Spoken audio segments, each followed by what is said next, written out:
তল।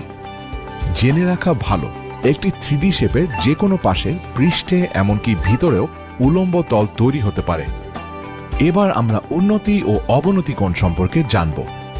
উন্নতি মানে হলো উপরের দিকে উঠা, তাই ভূমি অথবা ভূরেখা থেকে উপরের দিকে যে কোণ তৈরি হবে সেটি উন্নতি কোণ।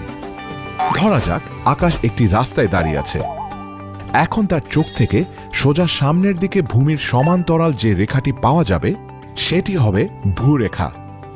এবার আকাশ হঠাৎ করে দেখল যে তার উপর দিয়ে একটি পাখি উড়ে যাচ্ছে। যদি আকাশ উপরের দিকে পাখিটির দিকে তাকায়, তাহলে ওর চোখ থেকে ওই পাখি পর্যন্ত যে রেখাটি পাওয়া যাবে সেটি হবে দৃষ্টিরেখা। আকাশের এই দৃষ্টিরেখা ও ভূরেখা তাদের নিজেদের মধ্যে একটি কোণ তৈরি করবে। এই কোণটি উন্নতি কোণ। এবার ধরে নেই আকাশ একটি বিল্ডিংয়ের ছাদে গিয়ে দাঁড়িয়ে আছে।